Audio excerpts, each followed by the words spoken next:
Yeah, I think we did. I think I came up to you after a race and I was like, my gosh, you did so good. You did not. Will you be my friend? And you were like, piss off. Get behind the tape. Marion has their little like velvet rope in front of their tour bus. It sounds so bad.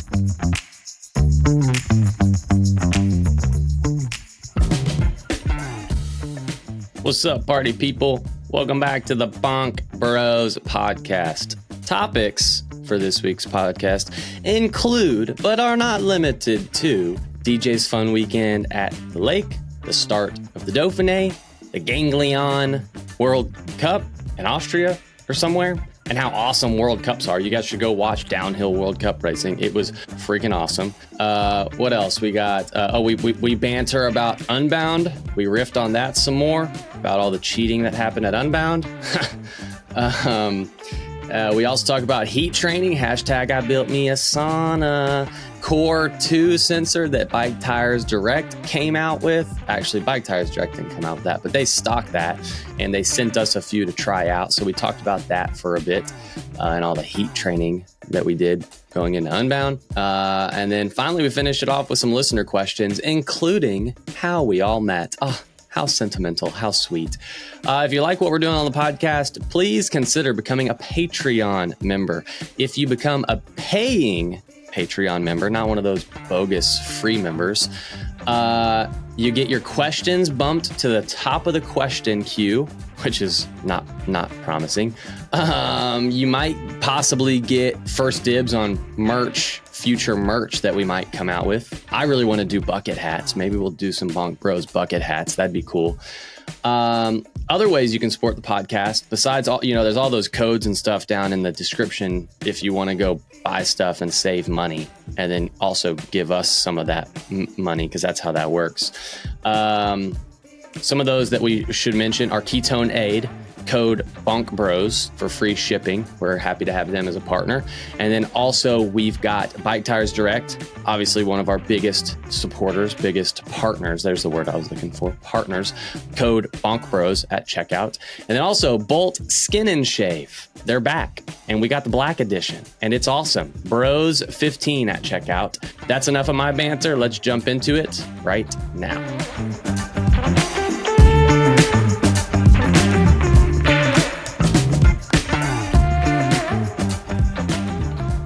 Yeah, I have not shaved since I got hit by the truck.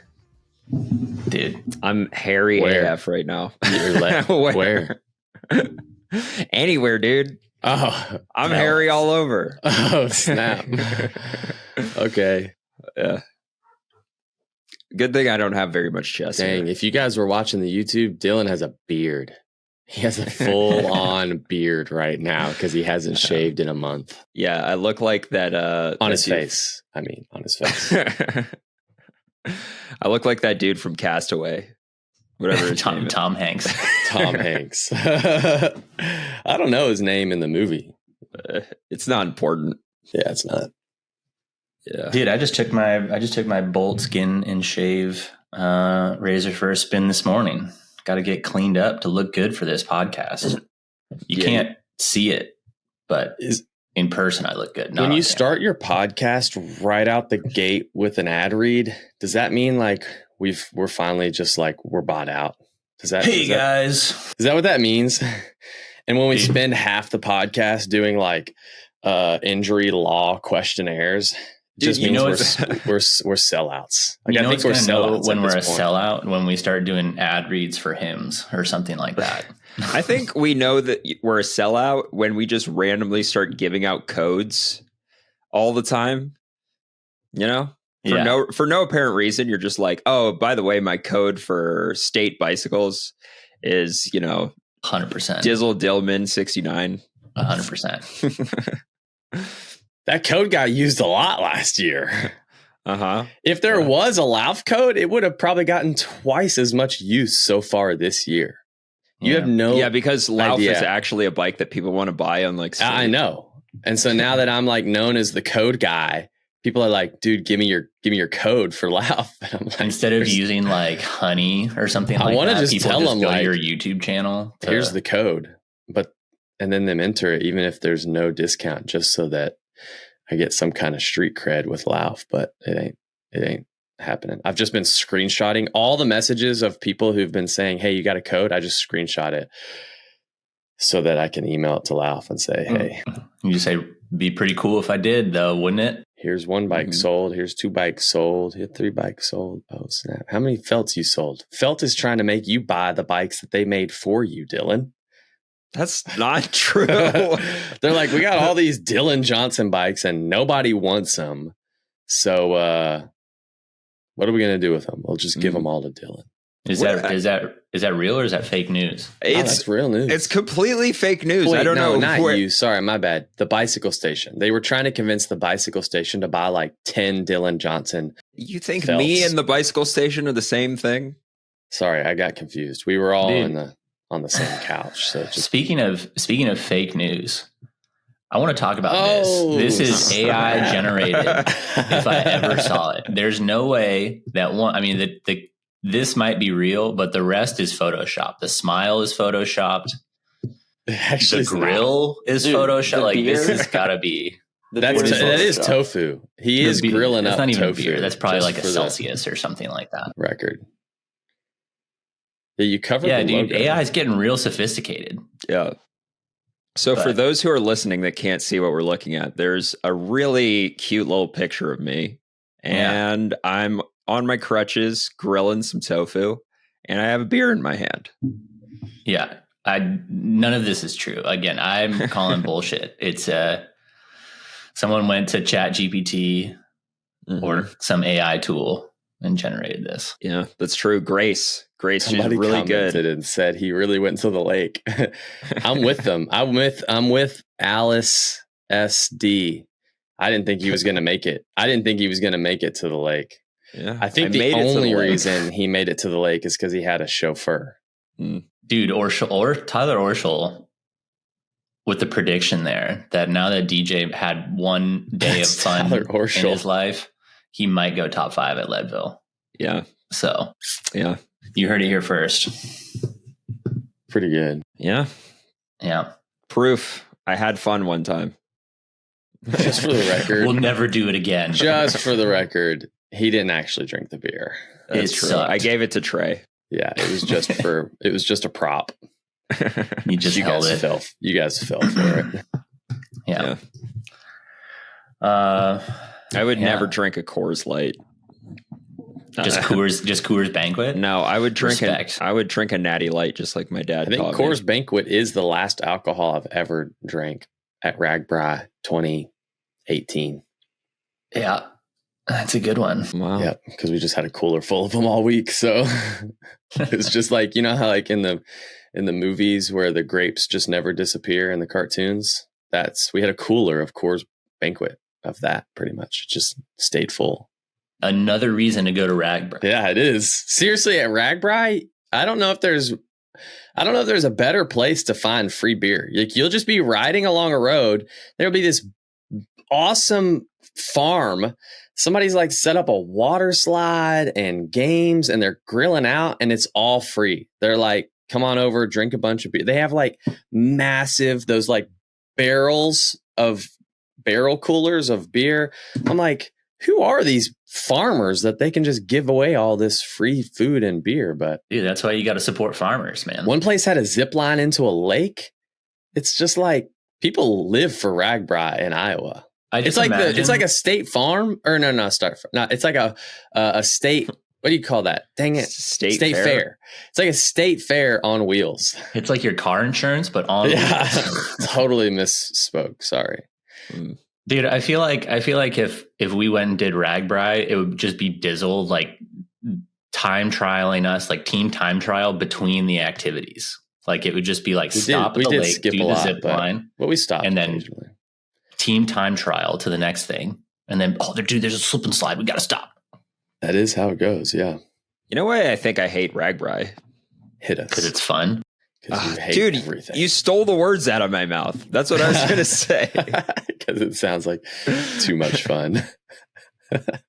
Too much fun is being had at that event. No, it's pretty fun, but by like day 7, you're so just tired. It's you're over it, dude. You're you are kind of over it by the end of it. It took you 7 days to get across Iowa. How slow did you ride? Well, there's designated days. Dude, you have to do the zip line into the lake, bro. Yeah, that's true. Good point. Adam, DJ, are you in a closet? You talking about find that airport closet and now you're recording? No, I'm at my Airbnb. Normally the closet's a good spot to be, but there's nothing in here. So I think it makes the echo pretty worse. echoey. Yeah. Dude, yeah, you sound terrible. Yeah. You should unpack your suitcases. Is your fam with you too? Is that why you're in the closet? Yeah. And just give Theo the mic and let him go nuts. And the boys are already up. We got like 3.5 hours of sleep. So Adam, it's okay to come out of the closet if you want. We're here for you. Maybe tomorrow. I'll think about it.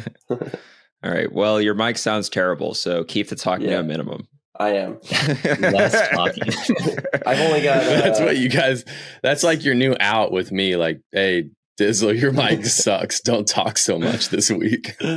My DoorDash is coming in 2 minutes anyway, so I'll probably have to bounce. All right. Well, in 2 minutes, do you want to tell us how you feel about the new XTR wireless? Well, yeah, actually, that's the only opinion that matters, is Adam's opinion on this. I am actually very interested to try it out. What? Yeah. You're a SRAM fanboy, dude. What are you talking about?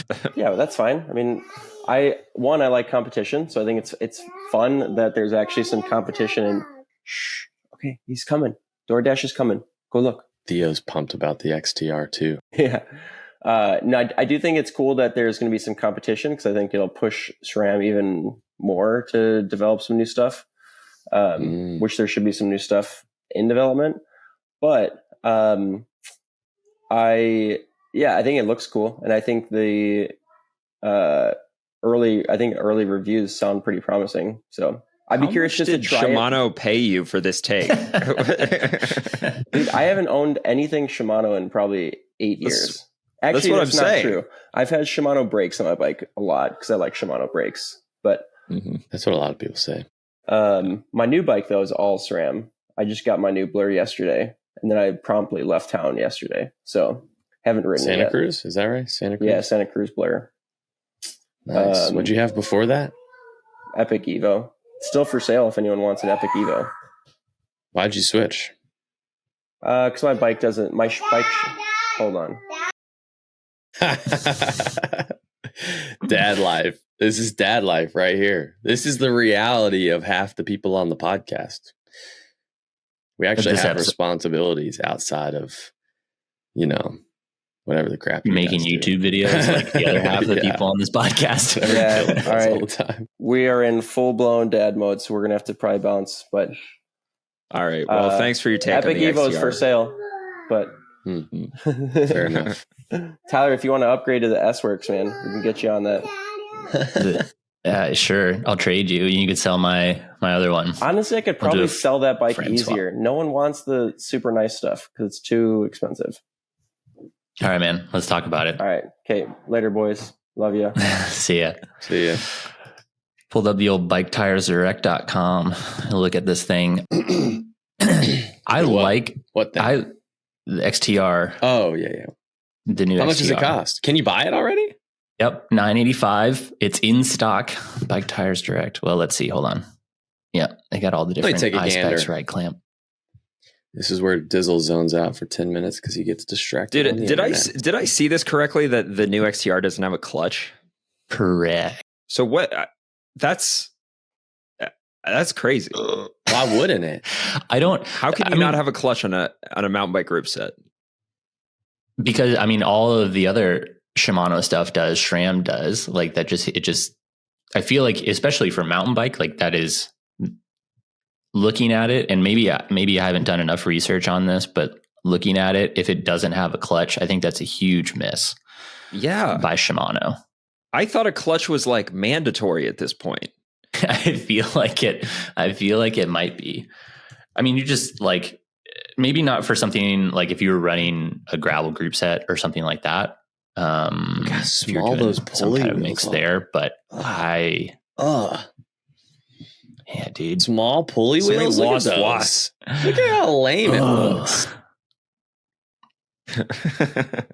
SRAM, I mean, SRAM's got the right idea. They just put the big pulley wheels stock on their derailleurs now. I mean, I don't think it looks that lame. I do like the look of the cranks, how they're two-tone. It's like two-tone silver and black. I'll have to pull up a review here. I think just the biggest thing is that like Shimano's kind of late to the party here. Like this is what I mean. This comment has already been made on the internet 1,000 times, probably more. But this is like, this is like what SRAM did 5 years ago. Yeah, I don't know. I mean, it's kind of interesting to see.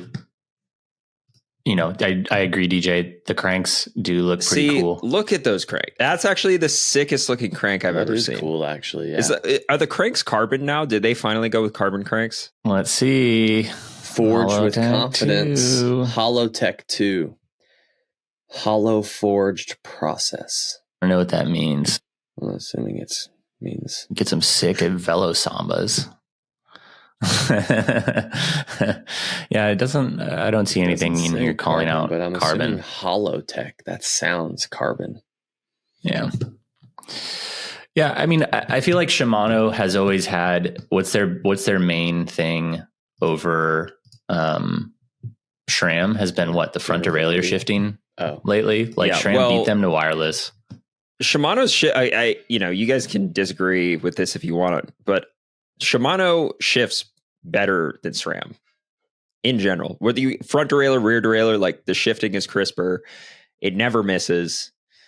I feel like a SRAM derailleur, if it's tuned perfectly, it shifts well, but then it doesn't take much for it to not be perfect again. Tuned perfectly? It's not that hard. You make it sound like it's artwork. I mean, yeah, it's not put the thing in a gear and you put the knob, and then it's like it comes with a DIY plastic thingy that you do it at home. It's not hard. Yeah, it's not the hardest thing in the world, but I'm saying... And if it gets jacked, this is what I like about it. If it gets jacked up during a ride, or if you forget to adjust it, you can do it while you're riding with the little buttons on the back of the shifter. You can adjust it while you're riding. Yeah, no, it's not hard. It's pretty good. I'm just saying Shimano is always perfect. Always. It is. I mean, it is true. Like I have noticed a difference in riding the Shimano stuff, like how well it shifts. The last time I have Shimano on my mountain bike, but the last time I rode a road Grupo with it, it was always super crisp and clean. But I think I just prefer, I think what SRAM does better than Shimano, in my opinion, is like think about, I would say, the user interface, like intuitively. I don't know. Maybe I'm also just trending to be a SRAM fanboy at this point, but I like the idea of like, especially with the axis stuff, you press one side to move down the cassette, you press the other side to move up the cassette. It's pretty straightforward. The only issue is like if you do have a 2x and you need to shift your front derailleur, that's like quickly or a lot, that's fine. But just set up your bike to Crosschain. It's fine. Not that big of a deal. I mean, I'm kind of so I used to say SRAM for mountain biking, Shimano for gravel and road. I feel like I've shifted towards SRAM for 1x, Shimano for 2x. If you've got a bike that you want to have 2x on, you should have Shimano on it. And if you've got a bike that you want 1x on, you should have SRAM on it. I think it's a fair assessment. Yeah. That said, are you gonna try this out, DJ? Are you gonna pull the stuff out of the trash? Your XTR stuff? No. Unlike I don't have a whole lot of interest in trying this new Shimano group set. Where does the when battery? You've already spent hours researching to get the optimal chain efficiency, you're not going to undo all of that because something new came out. Does that sound like something I would do? Yeah.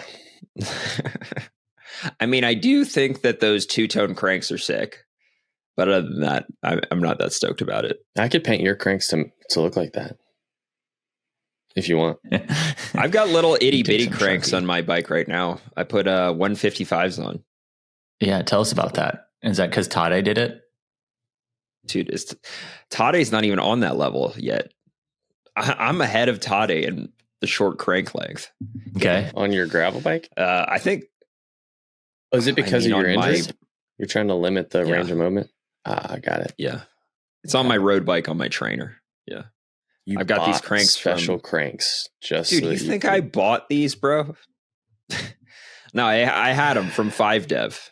Okay. Yeah.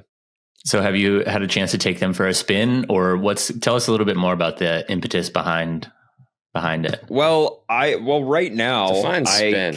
Define spin. Oh, bro has a broken leg. Let's throw 87 questions at you real quick. Well, right now, I can only straighten my leg so far, and I can only bend my leg so far. And then in between is okay. Like in between, bending my knee is not a big deal. But if I get really straight, or I get really bent, I have a problem. So I was trying to ride my bike on the trainer, and the bottom of the stroke was too straight and the top of the stroke was too bent. So I put even shorter cranks on my bike, and it actually helped a lot. I went from 11 watts with 165 cranks average for 10 minutes to 28 watts average for 10 minutes. Dang. That's a 300% increase almost.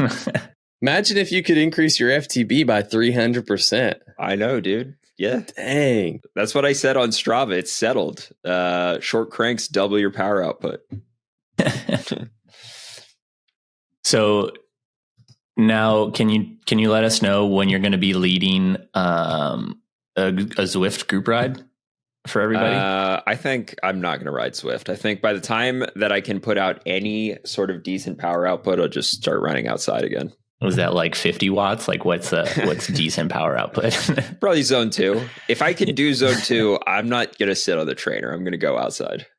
Gotcha. Especially AMA. Such nice weather here in the cycling capital of the South. Are you going to do that AMA? What is AMA? Ask me anything. He's going to be there on Zwift and Twitch. Oh, no, this is not against medical advice. I had a doctor's appointment yesterday, and the doctor was like, yeah, you can start riding again. Obviously, don't do anything that's painful and don't overdo it, but you can start pedaling your bike again. Nice. So it is. So you could go for a run too? With medical advice. Yeah, dude, I can just start doing parkour off of tall buildings now. I bet there's some good water aerobics classes there in Brevard. You can meet some new friends. That would require you to be social. Class. Yeah, dude. I could probably meet some old ladies, get some numbers. Yeah, you should get in someone's will. Join the Y. You could join the Y. They probably have a real sauna there too that you could start using. Oh, dude, I could find me a sugar mama. Yeah, you got to keep that influencer lifestyle happening somehow. Right. Just a grandmama. Yeah. So have you read a little bit? I'm trying to read more about this Shimano thing. Oh, we're back to this? That was old news, dude. Well, next topic. You're like grasping Scott? for straws now. We're done with that. I'm not. Cool crank paint. If you let me finish a question. Tyler, I want to hear what you have to say. Well, I'm wondering if is there any ability, I'm assuming not, any ability to pair with drop lever shifters at this point? Oh, yeah. Lever? Good What's call. A drop lever? A drop bar, bro. Drop bar. Yep. That's what I mean. Oh, I see. Like, can you put this on a gravel bike? Yeah. I mean, that seems to be the use case. Like, yeah, what do you call those? Like standard road shifters? Shifters. Yeah. Road shifters. Road shifters. Gravel shifters. They're different, dude. Yeah, you're right. They don't have a wireless road shifter, do they? Yeah. Don't they have semi-wireless? Yeah, that's Is the XTR full wireless? Mm-hmm. So somehow they were allowed to get around the SRAM patent on that? I guess. I'm going to go with you can't. If one's semi-wireless and one's full wireless, I'm going to go with they're not compatible. But I don't know anything, so don't listen to me. But the wire on the semi-wireless doesn't even do anything. They just had to put that on there because SRAM has the patent for wireless. So they just had to make it look like they're wired. They just had to plugs into one put side. like a wire there to make it look like it's wired so that they could come out with their own wireless shifting. Didn't some of the mountain bike, I feel like I remember seeing like early SRAM stuff like before Axis was out, and they would just like, that seems like some way to like hide it, right? It'd be like, yeah, we're going to run wireless shifting. We're going to drop this wireless shifting, but we're just going to like tack on a piece of string so it looks like it's wired still. That's what I'm saying. Dude, random aside, remember when Rotor announced like hydraulic shifting? Do you guys remember that? Oh yeah. I heard there were some people that tried that out, unfortunately for them. And I heard that it worked horribly. It was an absolute mess. Yeah. Terrible. Yeah. I like the innovation though. I mean, because hydraulic brakes were a breakthrough. Think of when we were all on those cabled V brakes. And then when hydraulic disc brakes came out, bro, game changer. So they're thinking, hey, look, if it worked for brakes, maybe it'll work for shifting. We'll just hydraulic this thing. And they tried it. So good for them for trying. You never know. Could have been world changing, like hydraulic. Could have been. And then it wasn't. Drew, I feel like you're lagging or something. Yeah, that's okay. Do I need to refresh? Yeah, get out of here. Yeah, just leave and then. Do you really want me to? We'll see you next week. Well, you're lagging, bro. No, he'll come back. It doesn't seem like I'm lagging right now. Yeah, well, you are. I mean, my brain usually lags a little, but that's standard. You're catching up. Did you guys watch the Dauphiné? Yeah, dude. Is it on? Speaking of sprinting, honestly, I think that the stage 1 finish of the Dauphiné is nearly the most exciting finish to a bike race this year. It was pretty exciting. You had all the hitters up there. I thought it was always the week before the tour. No, 2 weeks, or I guess more than 2 weeks. Time's 2 or 3 weeks before the tour. We're already halfway through June. It's a little bit. It's generally like a preview of some of the. Yeah, it's usually a preview of some of the tour stages that are coming in. This and Tour de Suisse, which is next week. I think next week. You know, it's funny if you look at the finish line photo of the stage 1 Dauphiné, it looks like Tadej and Jonas just got first and second in a bunch sprint. Yeah, if you didn't see it, it was exciting. I mean, one, because like, I don't know, it just kind of became a little bit of chaos, I would say, towards the, like, what was it, 8K, 10K to go, something like that, where attacks started flying up that, I don't know, punchy climb, Côte de Murmuram, whatever. And then he drew out, so you had Jonas attack, Tadej bridged, Van der Poel bridged, or followed, and then eventually Remco made it there. And some other guys, I can't remember who else was there. Yeah, it was Jonas who started all that. Yep. It's an interesting tactic, but you know, it made for an exciting race. You know, anybody who's like talking about how Jonas is boring to watch, I mean, watch that stage. Dude, I mean, I don't know. He's, you know, I respect Jonas because he just kind of like does him. He's like very focused on his riding and his family, and it's he is himself. Yeah, and he's got to put on a lot of sunscreen, but you know, he wears socks that his daughter gave him. He's got furry legs. Yeah, right. Yeah. So anyways, that race played out where Van der Poel, Remco, Jonas, and Tadej were just off the front as the group was catching them. And Van der Poel launched the sprint, and Tadej and Jonas came around him. Really? And they finished. This sounds Tadej fake. won the stage. Jonas got second. Van der Poel third, and Remco fourth. And then the sprinters and got them. Jonas beat Van der Poel in a sprint. Uphill sprint? It has to be an uphill sprint. Like, there's no freaking way they're beating Van der Poel in a sprint. I mean, Van der Poel, didn't he break his wrist like 3 weeks ago? Like, yeah, he did break his wrist. So. And then Alpecin was it wasn't an uphill sprint. Yeah, he's fine. No. But Van der Poel did a lot of work leading into the final, trying to make sure that they stayed away. He wasn't holding back. Honestly, Van der Poel like led out for the last 1,000 meters of the race. So It's also called a kilometer. Yeah, right. The last kilometer. He's already back. Yeah, it was exciting. And Vanderpool went for it again yesterday. Bro, you are lagging so hard. Get out of here and then come back. I don't think I am. And what? Lagging? All right, I'll try it. Yeah, Vanderpool went for it yesterday, but then Big Daddy Johnny Milan just dunked on him with his 5,000 watt sprint. Who do you think is going to have the green jersey at the tour? Do you think Milan is going to just destroy everybody in sprints? It's his first tour participation. It's his first. Well, it's Jonathan Milan who has the insane sprint power numbers, like nearly doing 2,000 watts, right? Yeah. He's also like Filippo Ganna, like 6'5". Yeah. How heavy is he? Dude, probably like 35 kilos or something. 87 kilos, 1.96 meters. Oof, yeah. Wow. Yeah. I mean, so is Mads Pedersen going to be there? Because who would Little Trek ride for in a sprint stage? Pedersen or Milan?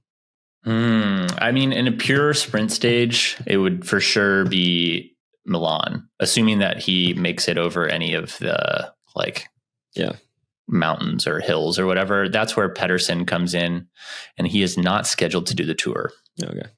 Pedersen is not. He did just finish the Giro, so makes sense. So I'm assuming Philipsen's doing the tour. Jasper is on the provisional start list. All right. If you put Philipsen up against Milan, I don't know who comes out ahead more often, but dude, Jonathan Milan for sure. Really? All right. I think so. I mean, I don't think that like Jasper, he hasn't looked on his best this year, where he, I think, could be competitive against someone like Jonathan Milan. Is Cav on the start list? No, dude, he's not. Unless he sneaks in here. Yeah, I wouldn't be surprised if somehow he's starts. Not yet on there. He pops up on like Total Energies or Just something like that, like the Lotto for the 30th year in a row. Mm-hmm. He's like, I gotta buffer the gap a little more. Yeah. He's I don't know. You could see him as a guy that maybe doesn't want to put it down, but maybe he's retired for good. That would be nice for him to stay away. Speaking of results, you guys all watch Leo Gang this last weekend? Tulsa? Yeah. Tulsa Tough? All right. Which one are we going to talk about? Are we going to talk about Tulsa or are we going to talk about Leo Gang? Definitely. We watched Tulsa at the lake. Yeah, we did watch Tulsa. Yeah. Did you watch the last day, Dylan? Crybaby? Probably not. Yep. You did. Shout out to Brody McDonald. Yeah, who is that? I've heard that name before. He's a young dude. Met him when he was racing with Harley, and he was on a Volo. Now he's dude. Did he go to Wisconsin University? No, dude. He's Milligan. Again, super talented young guy. I think I've met him before. Drew, you're like one of these people that care so much about these details about people's lives that don't matter at all. Not like, usually who cares what university? Usually it's Adam. He likes to be involved. Usually Adam's the one asking. Well, Adam does that too, but I'm like, bro, come on. What university he went to? Like, because I think there was a kid named Brody that I raced against in college, but I don't think this is him. No, because you refer to him as a young kid, probably a more common name. So that would mean he didn't go to college when I went to college. I mean, you guys are young kids compared to me. So, how old are you again? Yeah, so dude, old, ancient. I'm about ready to start my Unbound XL training. Yeah, because that seems to be how old you have to be to be able to do that event. What is it about being over the age of 35 and having the need to do the XL, huh? Isn't it that it's kind of like the start of your midlife crisis. And if you're into bikes, you can that's an easy transition. Yeah. Is it a midlife crisis thing that you're like, man, I just want to ride my bike? Like, it's because if you can't go fast, you go far. Miles. Is that it? So isn't it that you're losing type 2 muscle fibers as you age too, or they convert to type 1 as you age? Yeah. Yeah. I mean, is that some science for you? Sure. Aren't you guys the science guys? You know, theoretically, you should be able to do better at long distance races when you're older, as opposed to, you know, doing better at short distance races when you're younger. Yeah. How old is Rob Britton? That's a good question. He looks pretty old though. But that's how all those endurance guys are. You know, he's 40. Oh yeah, dude. That's the thing, is Lachlan Morton just isn't old. That's why he lost. He jumped the gun a little bit. Lachlan should have waited a few more years. How old's Lachlan? Lachlan is 33. My gosh, come on. Lachlan, give it a couple of years. He's got to. Yeah, I don't think. You know what? I think Lachlan lost because he doesn't have enough miles in his legs. That's probably true. He probably needs to ride his bike more if he wants to win 350. That's what I'm saying. Yeah, dude, the lap around Australia, not far enough. Yeah, he should have done 2. Yeah, 2 laps around Australia would have gotten him in shape for 350. Speaking of, I wanted to talk about this last week, but totally forgot because you guys were talking too much about Unbound. But I wanted to talk about it more. Can we now? Whatever you just said, we didn't hear it. Oh, whatever. Keep going. He's frozen. Okay. Anyways, Toby riding both Traka events. Did you see that? Yeah, we talked about that. We did? Mm-hmm. Oh, dude, I must have blacked out. Yeah, no, we talked about him riding both Traka events. And I don't think he was the only one to ride both Traka events either. It was like, what, a week before Unbound? 2 weeks before Unbound? No, it was 3 weeks or something like that. It was enough time to recover for sure. Okay, cool. I thought it was closer for sure. You know, and then, you know, if you take out the drafting off of the buggy guys, he should have won Unbound, you know? I mean, listen, that's how Alexi won Schwamigan, was with a draft from a moto. So I don't know that there's precedence for it in these lifetime events of just getting drafted from vehicles. Yeah. Well, it was clear that from some of the post-race interviews and some of the podcasts, it was clear that Simon, whatever the tutor guy's name is, Simon, he was actually using drafting off the buggy as a tactic. It's not like it was it wasn't accidental. Like he was like, yeah, we need to draft off the buggy, like on the downhill, like accelerate into the draft of the buggy. Yeah. It's just like this. So it's funny. When I was watching the Dauphiné, I think it was stage 2 yesterday. You saw that the breakaway was up there, and there was like, usually like the sprint teams get on the front and they're pulling, and there's always one guy that sits probably just behind the sprint teams, and it's usually he has a teammate in the break. And you see the breakaway too, and they cut to the breakaway, and the moto looks so close to them, and no one says shit about it. Everybody's like, yeah, it's fine. Like, you can stay here. It's helping us keep away. They cut back to the peloton, and then there's always that second guy that's like shooing the camera away. He's like, you guys are too close, like trying to move them away. Mm-hmm. I mean, it's just a thing that happens, and I don't know how you solve it, especially in these gravel races. Like, I think we should go. It seems to be playing. Can you guys hear me now? Am I back? Yeah. Yep. Yeah, we should go full Continental Divide and say just no cameras. Okay, well, that's what Unbound was forever until now. No cameras, no buggies. It's just dudes on their bikes in the middle of nowhere racing. Just fueling off the vibes. Racing. Pure racing. You know what really gets my goose about people talking about Unbound is just like, man, it's like they're just like jerking themselves off about riding Unbound. They're like, oh, dude, the vibes. Oh, yeah, the expo. This race is unlike it. I'm just like, come on, just what's going on here? Says the guy whose entire life revolves around Unbound. Yeah, but didn't you make a whole YouTube channel based around you finishing top 10 at Unbound? But have you ever seen me give an interview like that ever in my life? I saw you fall over at a sprint finish one time. That wasn't even an Unbound. No, it wasn't. I think that's just. Did you watch the Tyler? We watched the Unbound highlights video, and Dylan didn't even do it, and he still got 5 minutes of screen time. I tried to go in the early break for TV time, and my bum friend who didn't even do the race got more TV time than me. And my whole goal was TV time. You got to be kidding me. Yeah, man. I'm a loser. Yeah, I guess you should you should have finished top 10. Seriously, whoever edited that video really likes Dylan. Is this the Lifetime produced one? Oh, dude, that's a whole hour of time. That I put a whole bunch of like filler crap at the beginning. Who cares about people being happy? Highlights. We just want to watch the race, dude. That's highlights exactly 12 what I'm minutes talking about. Yeah, I don't know why they would do that. Yeah, that's exactly what I'm talking about. They're like, I guess, this really just speaks to my personality or whatever. But I'm kind of like, just get to the meat of it already. It's not a highlights video; it's a documentary. And if I wanted a documentary, I would have watched a documentary. I want the highlights. Yeah. I agree. Yeah, Lifetime, get with it. Up that media budget. Come also, on. This is kind of getting into like YouTuber chat, which I don't know how much people care about or not. Like they're here for the bike race chat, but scenes. But like every single rider that's paying somebody to make YouTube videos about their racing, they're all doing it documentary style, which is documentary style is fine, I guess. I mean, it's if you're into that, it's cool, but it's my one critique is like, if you're trying to get publicity and get views on YouTube, doco style, not the way to do it. Like, it's got to be a YouTube style YouTube video on YouTube. Says the YouTuber. Yeah.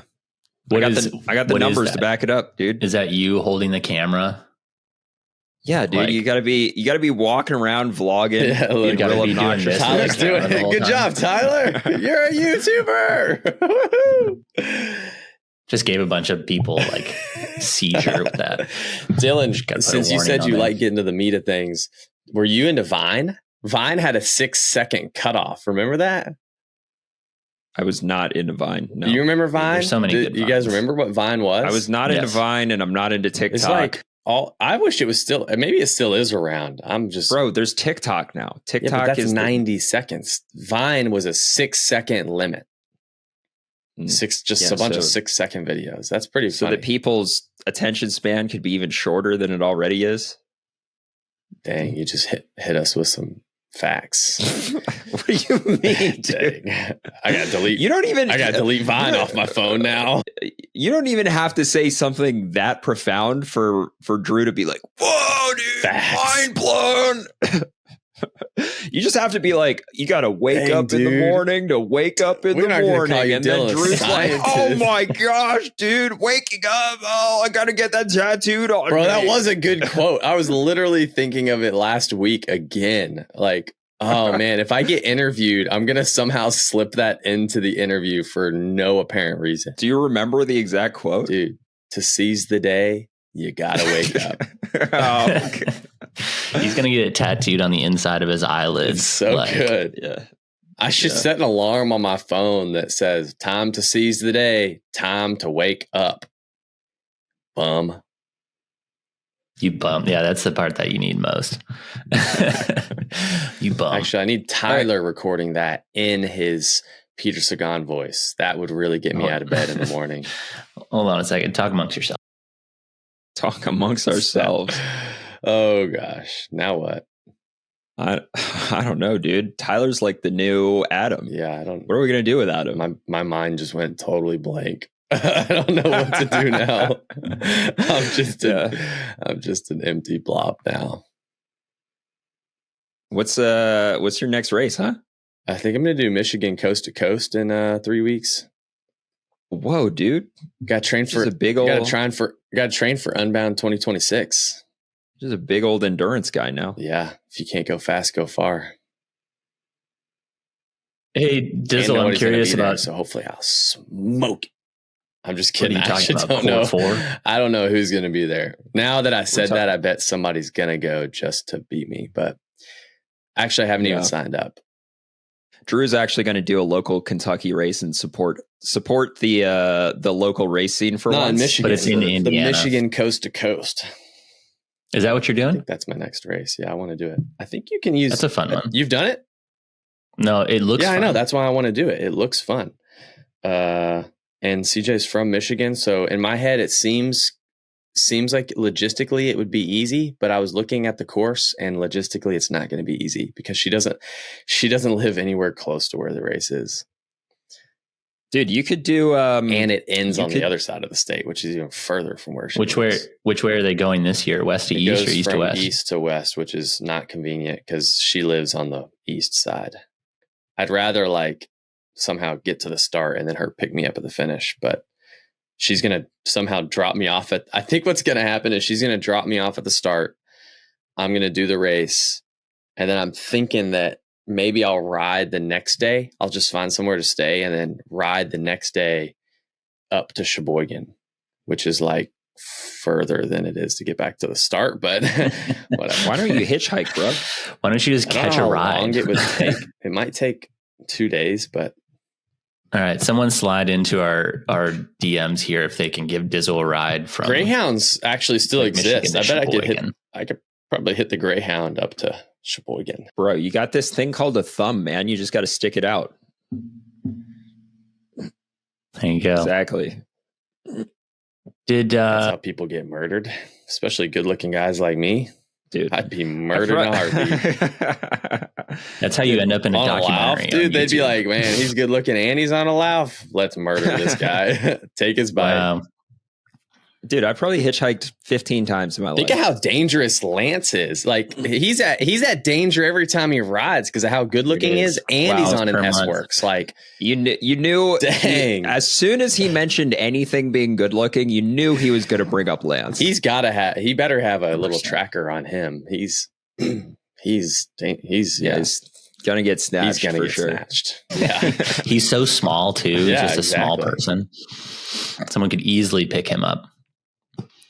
Dizzle, I'm curious because we were talking about like how I was curious like how much heat training you did. I know you've been chilling in the sauna, all of it. Didn't Bike Tires Direct send you a Core 2 thermal sensor to check out? Yeah. So this is what's your well, vibe? I'll tell you. I'll give you the facts first. I'm curious about it. I'm like genuinely curious. It's cool. So I think it's kind of like the Whoop where you have to wear it for a little bit for it to start to track your normal, I guess, or your trends at least. And it's just a little, for those that don't know, it's a little clamp on. It goes on whatever heart rate monitor you have. It just clips on and it goes basically under your armpit, but just on it's like a second little plastic thing on your heart rate strap. It has a separate app. So it's not on Training Peaks or Garmin Connect. It has its own app, the Core app.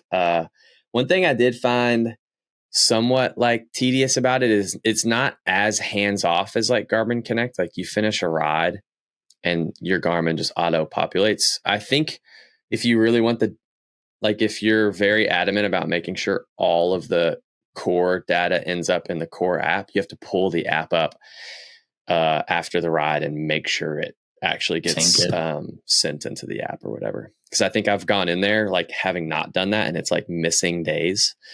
And so then I have to like sit there and wait for it to download or whatever. But Adam did tell me that there is a way to get a screen on your Garmin. You can go to Garmin. There's another Garmin app, Garmin IQ or something. Yep. And on that, you have to download the Core app and then somehow you get that on your Garmin screen. And that will tell you your core temp while you're riding. And it'll tell you how much time you've spent in the 4 zones. So that's like, I think the biggest thing that I've found helpful about the whole thing is that it kind of simplifies it and breaks your heat training into zones. So zone 1 is like nothing. Zone 2 is like kind of like endurance, like it's still kind of nothing. But zone 3 and zone 4, zone 3 is like I think zone 3 is kind of where the money is. It says that that's, I think, where you want to try to, if you're really trying to heat train, you want to try to hit in that zone. But it also says don't spend more than like 75 minutes in zone 3. And then zone 4, I think, is like, you're basically like, you don't want to spend time in zone 4. That's like you're overheating and you need to back it off. And I've never even hit zone 4, I don't think. So like, yeah. Yeah. I mean, I think the thing that is helpful about core is that with heat training, you can absolutely overdo it. Yeah. And it can actually be dangerous to heat train for too long or heat train for too hot. Yeah. So, yeah, I went out I did actually recorded a video or whatever of me training. It was like in the 80s and I had leg warmers and a jacket and a vest and I overdid it that day. My core sensor said I spent like 3.5 hours in zone 3, but that was before I realized you were only supposed to spend like 75 minutes in zone 3. I mean, I survived and it was only a zone 2 ride. So I guess that's okay. But I did ride it I used it on the trainer. I tried one of those heat training sessions on the trainer where you wear a bunch of clothes on the trainer and ride endurance. And it is helpful for that because then I could see exactly when I hit zone 3. And then I could just say, okay, from this point on, I want to get X amount of minutes in zone 3. So once I got it took me like 30 minutes to get my core temp up to zone 3. But then once it was in zone 3, it's like, okay, I'll just spend 45 minutes here and then I'll call it. And then that's a solid heat training session. So it takes a little bit of the guesswork out of it. You can't wear it in the sauna. So don't do that. Yeah.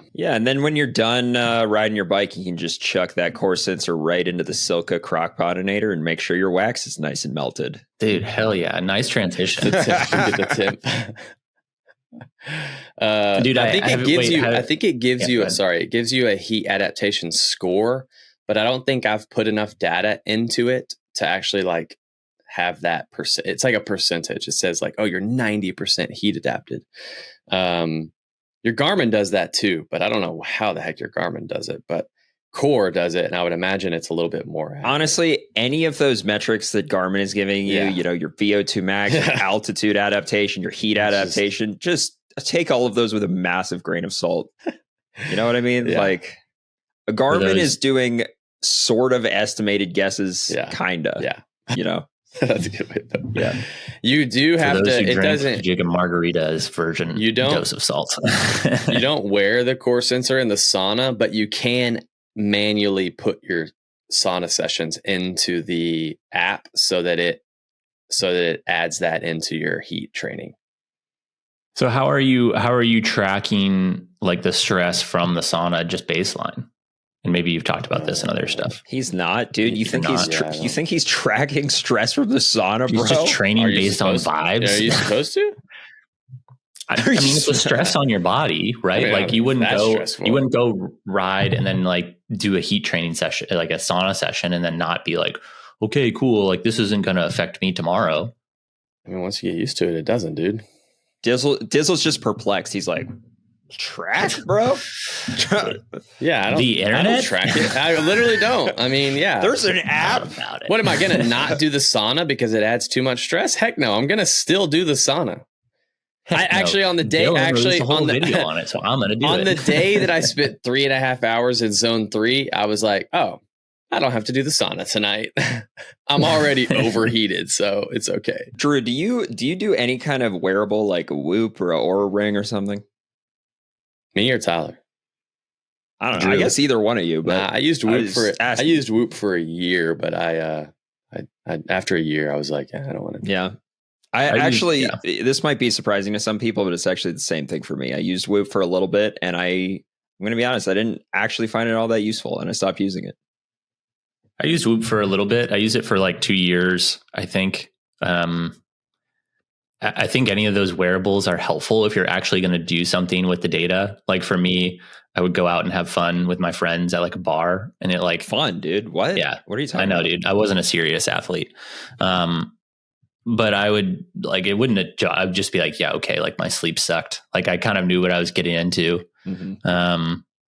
So if it can make things actionable. And for me, it was oh, okay. There were some takeaways that I got. I don't know. I've thought about trying Oura Ring, but then I look like I have a promise ring on or something like that. So yeah. And it's lighting up. So it's what are you wearing? A mood ring or something? Maybe that'd be a cool addition. They should think about doing that. Yeah. Turns red when you're angry. Yeah. Speaking of wearables, DJ, Someone wants to know what mountain bike you're riding this year. Troy does. Oh, well, that is great that you asked that because I totally can't talk about it. Okay, cool. Well, sorry, Troy. No answer for you this week. Check back again next week. Talk about what? Just move on, Is that because you got to make a video about it? Yeah, I'm a YouTuber. I can't talk about it on the podcast because then my YouTube video might get 3 less views, Yeah, dude, I wanted to talk to you about this is a month ago, but all your aero helmet testing, and now I got to go to your YouTube or Real 28's YouTube to hear about it. I forgot, to be honest. I'll tell you about it right now if you want to hear about it, or we just move on to the next listener question. No, dude, we haven't talked about Leo Gang. Do you guys watch that? He's Leo Gang. Sounds like an Asian city. It's in Austria, so a little bit closer to Asia than here, but not that close. Right, it's the Mountain Bike World Cup. Oh, yeah, that's what that is. I saw all that, but I didn't realize I didn't know what the name of the race was. All right, so do you want to talk about how sick Jackson Goldstone is, or do you want to talk about the XCO and XCC? Who's Jackson Goldstone? Oh, come on, Drew, stop, Drew. What are you doing? You can't do this the whole time. We can't talk about Leo Gang the whole time, and you're just like, "Who's that? Where's Austria? What am I supposed to Wikipedia right now? No, I got Tyler for this. In Austria. Yeah, dude. I watched the downhill. Honestly, is Leo Gang not one of the sickest downhill tracks? That looks intense. You see some of the features that they have on there, and then you look at the speeds that those men and women go down it, and it just doesn't compute in my brain. I would be walking, it would be fun. You know how they talk about in the Olympics, putting a normal person in lane 9 of the track just to have a normal human being doing the 100-meter sprint or the 800 or something like that. You should have a normal person trying to do a downhill mountain bike track and just have them be walk. I would walk so many of those sections. Yeah. You know what? The camera obviously doesn't do it justice for any section of the course, but when World Cup downhillers make it look steep because they're on their brakes and they're sliding around and you're barely in control of their bike, it's steep as fuck. Yeah. Yeah, it's sick track. Yeah. I think the video that was making the rounds though was Jackson's super sick whip into the wooden berm. His name is Jackson Goldstone. Yeah, dude, did he pay to have his name changed to that? He's 21 years There's old. There's no freaking way that's his real name, dude. Why? And his Instagram is Boost Bro. Yeah.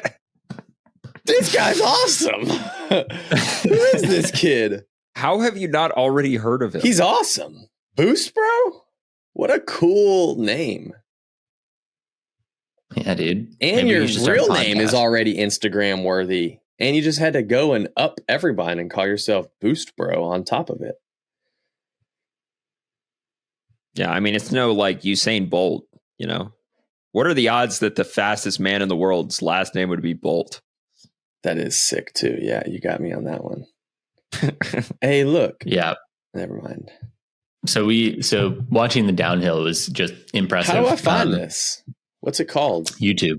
Just go to YouTube. Go to the UCI mountain bike. Type in Leo Gang downhill Leo Gang winning run or something. Does it sound just like? I can't believe we're having to explain this to you, and you're going to watch it on the podcast, but. It wouldn't be a Bonk Bros podcast without somebody staring at their phone or computer doing something else. Oh, snap. All right. Well, DJ, since you and I watched it while Drew catches up here. I've never watched a downhill race. This is actually the first time I've ever watched a downhill race. It makes sense that Puck Peterson did well in the mud, I guess, considering how good a cyclocross racer she is. That looks so nasty. Did she win? She did. The elite race? She won. Samara Maxwell, she's the elite world champion. She's the elite world champion. Puck Peters? Yeah. I didn't know that. Okay, Drew, this is terrible. I thought Evie Richards was the world champ. Drew. Dude, that was 4 years ago at this point. Drew, how about from now on, if you don't know something, just be quiet and act like you knew it. Just nod. Be like, yeah, totally. The downhill race isn't muddy. Was it dry for the downhill race? Or am I watching the wrong video? No, you're watching the right one. So much more fun than gravel. Oh, dude, I'm watching this and like I can feel the dopamine just spiking in my brain right now. Honestly, I like downhill does look super cool, and I wish that I had some of those skills, but I don't think I could hang out at the like after parties. I feel like downhillers go way too hard, and I'm trying to be in bed at 9:30. Dude, the downhillers at the college that I went to, they would destroy hotel rooms. Yeah, no offense, but I couldn't see you hanging out with downhillers. Yeah, I couldn't see either one of you guys hanging out with downhillers. None of us would fit in with downhillers. Most definitely not. I'm pretty sure I almost got in a fight with a couple of the downhill kids on Marion's team. Why? You had? I didn't think you even had downhill. Something stupid about like downhill's fake racing. You guys don't even pedal. Yeah, and they were about to fight me for it. They probably said, "What the heck?" And you're like, "That's strong language to use around me, bro."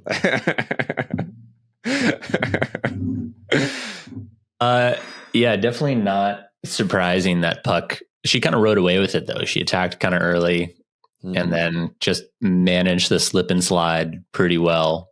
Yolanda Neff is another one that is up there. You know, you're generally in tricky conditions like that. Andre Sink taking his first World Cup win ever at what, 34? Yeah. Is that right? Oh, 34 still hope 33, 34. Tyler, there's still hope for us yet. We're not too old. You can win races past 30. I said like distance. I said like a month ago that when you see Olympic mountain bikers, pause in real life, when you finish the downhill race, they have like on the side of the finish line is a video of you. It's like these two giant screens and you're on the screens. What if they did that in gravel? Like when you've crossed the line, it was like two videos of Dylan like doing like the sick arm cross, like, and that'd be sick. Dude, if there was gravel a video could of pull Dylan, so much cool stuff, we could just copy all this.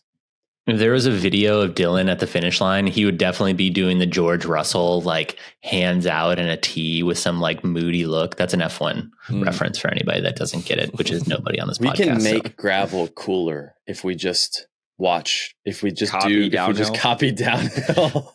If you stop talking about every race like it was as if your life depended on it, gravel could be way cooler. Yeah, you know what would make downhill or gravel cool is if it was only 3 minutes long and you went down a hill the whole time.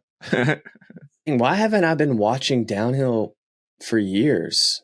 I don't know, because you only watch Dylan's YouTube channel. Are they all on YouTube? Yeah, you can watch them. If you email Ignition this week, you're not going to get a response. Because I'm watching all these races. This is sick. They've got the footage is amazing. How they've got cameras everywhere. Dizzle, what? And they have their heart rate monitor. This guy's VO2 is way higher. Sponsored by He's only in his 160s. Dude, so I mean, Samara Maxwell, I know that she's like a first year U23. I feel like usually you have these U23 riders that come up and it takes them a little bit to adjust. But she's crushing it. Yeah. Like she crushed it in Arasha in Brazil. Yeah. And she did she win the short track event? I'm having a hard time remembering. Yeah, that was like 4 days ago at this point. But second, leading the World Cup overall. Got a really low cadence. Definitely not 155 cranks. I think I could build a track like this in my backyard.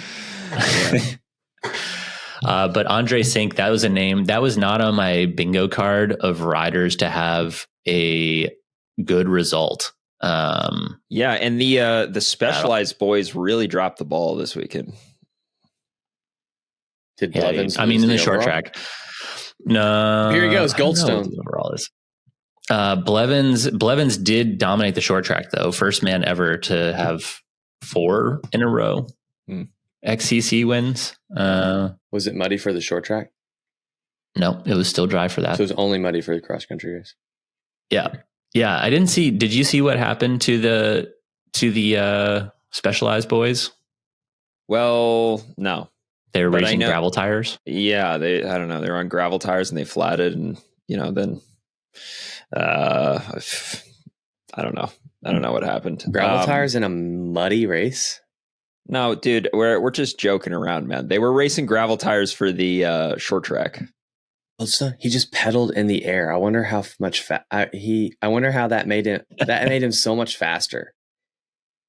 Pedaling through the air. That's when you know your FTP is high. When you pedal through the air. Your FTP is probably higher than Jackson Goldstone's, dude. Changing is normalized. So. Yeah. It doesn't matter. His testosterone's way higher than mine. What are the physiological he looks what are the small. Physiological demands for downhillers? Besides having ginormous balls. Yeah, that's it, really. I mean, that's all I could think of. You just got to hold a squat position for 3 minutes. Yeah, I bet they do mad squats. But it's like, I imagine there has to be a ton of just like sprint capacity, right? His bike looks too big for him.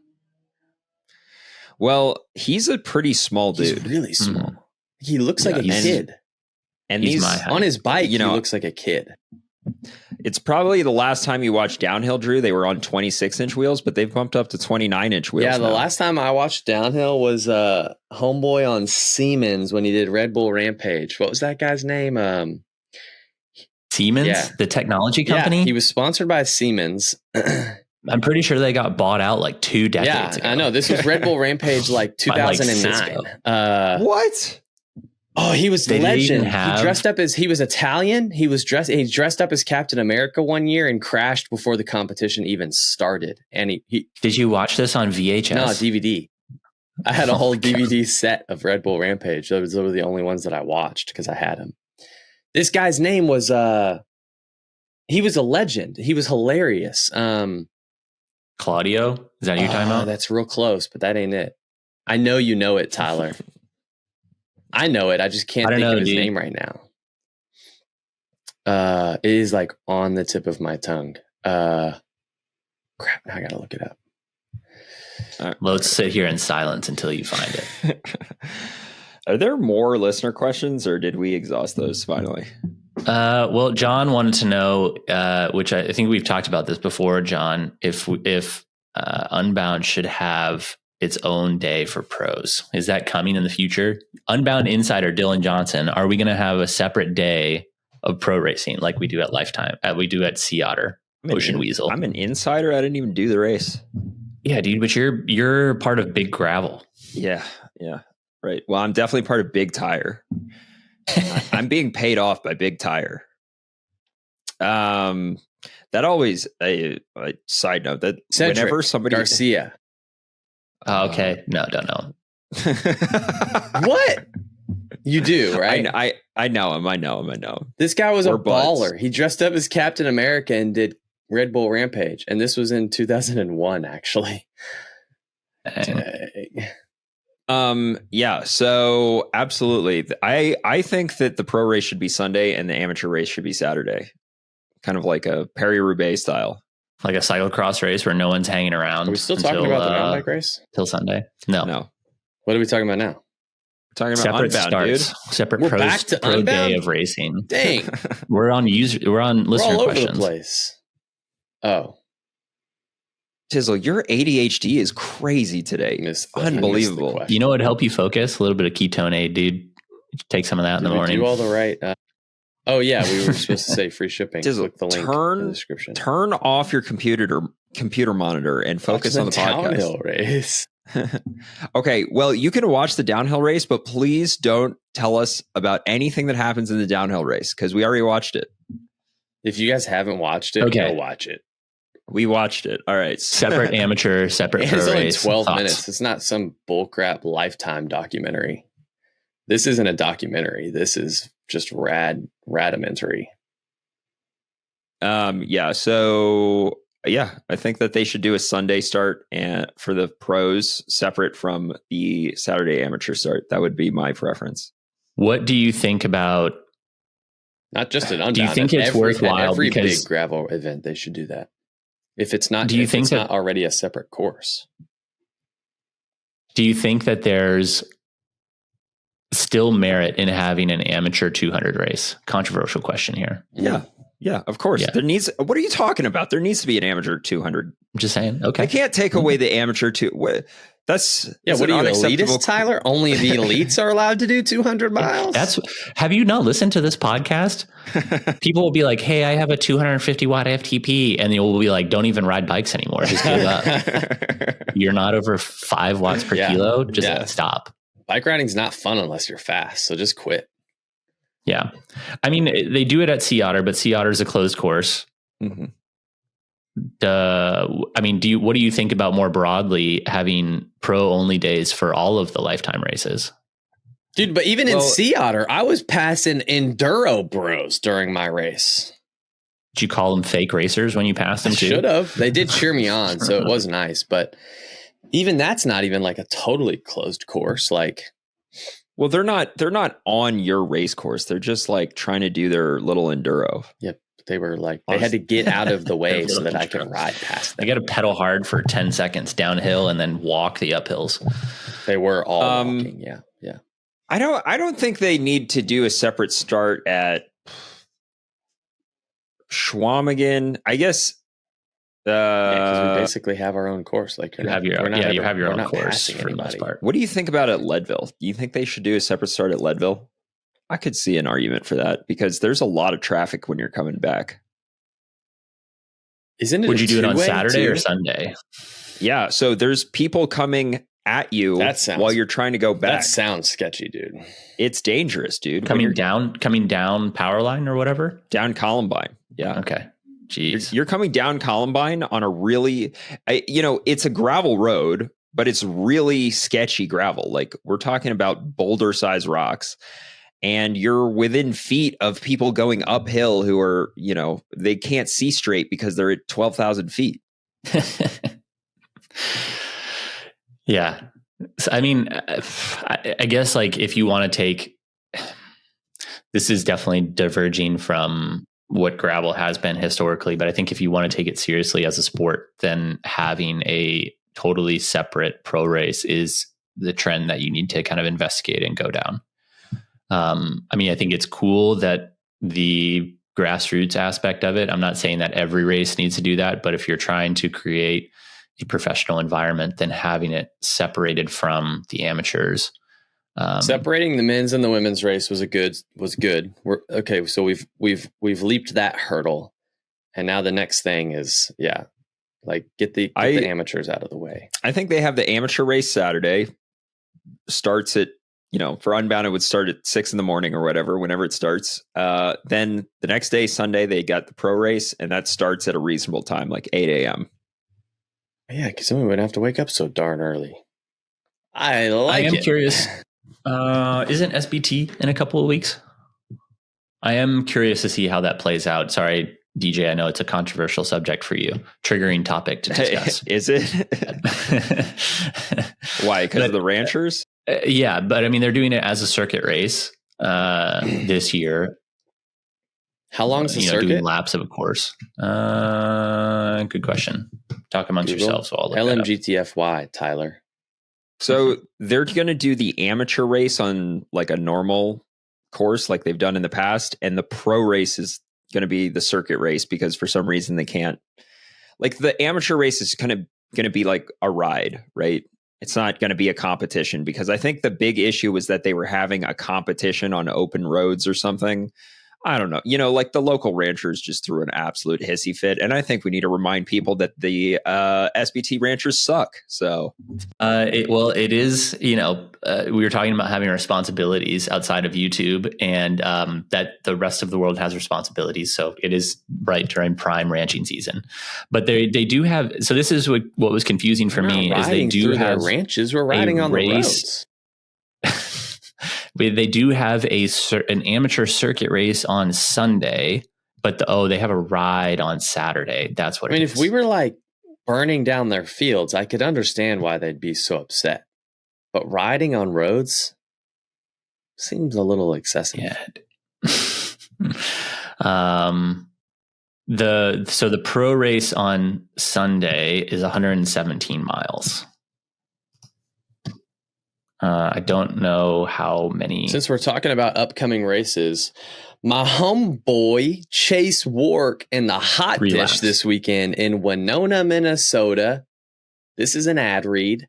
He got the 100-miler, the 100K, and the 50K. It's in Winona, Minnesota. $60 for reg. It's this weekend. So when this comes out Thursday, you still got time to get yourself to Winona, Minnesota for the hot dish. And when you finish, you get hot dish, which is just a Minnesota word for casserole, if you didn't know. And Chase probably likes hot dish a little too much.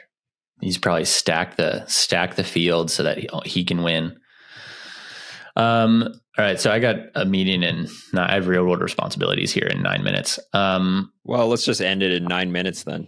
Sounds good. So Michael wants to know that he's been listening to the pod, catching up for about the last year and a half. But he wants to know, how did we all meet? Well, that's lame. Different question. That's not a lame question, because I know that DJ. Half of us haven't even met. I know that DJ and Scott were in school together. Yeah, the OG Bonk Bros is me and Scott.